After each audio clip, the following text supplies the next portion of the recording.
গায়েবী সাহায্য পেতে মাত্র 2 রাত একটি আমল করুন। অনেক সময় আমরা কঠিন বিপদে পড়ে যাই, একেবারে অসহায় অবস্থায় পড়ে থাকি, অনেকে ডিপ্রেশনে পড়ে যায়, কি করবে কিছুই বুঝতে পারে না। হতাশ হওয়া যাবে না। Never lose hope, never give up. মুমিন কখনো হতাশ হয় না, মুমিন কখনো আশা হারায় না। নিরাশ হয় কাফেররা, মুমিন কখনো হতাশ হয়ে যায় না। মুমিন সব সময় আল্লাহর উপরে ভরসা রাখে। বিপদে পড়লে আল্লাহ তাআলা আমাদেরকে ফর্মুলা দিয়েছেন, টিপস দিয়েছেন। বিপদে পড়লে আমরা কি করব। আমি একটি আমলের কথা বলবো, তবে আল্লাহ তাআলা আগে কি বলছেন সেটা আগে শুনেন।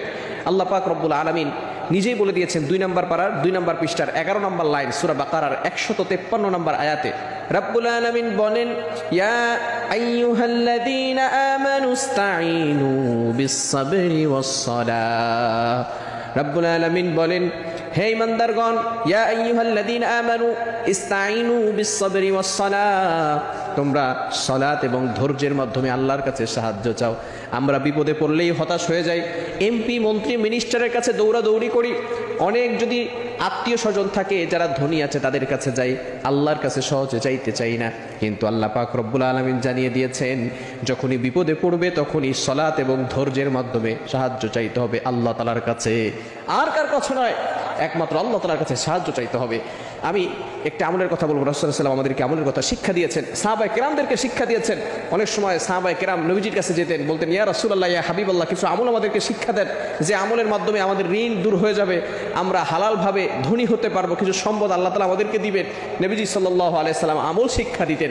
আমি যে আমলটির কথা বলবো সেটা হচ্ছে, আল্লাহুম্মা ইন্নী আসআলুকাল হুদা ওয়াত তুকা ওয়াল আফাফা ওয়াল গিনা। রাসূল সাল্লাল্লাহু আলাইহি ওয়াসাল্লাম আমাদেরকে ছোট্ট একটি দোয়া শিক্ষা দিয়েছেন। যদি এভাবে আপনি দোয়া করতে পারেন, আল্লাহ পাক রব্বুল আলামিন আপনাকে সকল বিপদ আপদ থেকে গায়েবীভাবে সাহায্য করবেন। বিশেষ করে 2 রাত বলতে আপনি তাহাজ্জুদের সময় সালাতে দাঁড়াবেন, নামাজ পড়বেন। বিশেষ করে জুমার রাতে, যেই রাত হওয়ার পরের দিন জুমা হয়, এটাকে বলা হয় জুমার রাত, অর্থাৎ বৃহস্পতিবার রাতের বেলা, পরের দিন শুক্রবার, এই শুক্রবারের আগের রাতটাকেই বলা হয় জুমার রাত। এই রাতে আপনি 2 রাকাত নামাজ পড়বেন, কারণ এই রাতে খুবই গুরুত্বপূর্ণ একটি রাত, জুমার রাত। এই রাতে আল্লাহ তাআলা অসংখ্য অগণিত মানুষের গুনাহ খাতাগুলো ক্ষমা করে দিয়ে থাকেন। আর তাহাজ্জুদের সময় আল্লাহ তাআলা প্রথম আসমানে আসেন। Can imagine that? আপনি কল্পনা করতে পারছেন? আল্লাহ তাআলা প্রথম আসমানে এসে বান্দাদেরকে ডাকতে থাকেন আর বলতে থাকেন, বান্দা কার কি লাগবে আমি আল্লাহর কাছে চাও, আমি আল্লাহ তাআলা তোমাদেরকে সব ব্যবস্থা করে দিব। আল্লাহ তাআলা নিজে বলতে থাকেন। এই সময়টা আপনি তাহাজ্জুদের সালাতে দাঁড়িয়ে যাবেন, 2 রাকাত নামাজ পড়বেন, অথবা 4 রাকাত নামাজ পড়তে পারেন, কোনো সমস্যা নাই।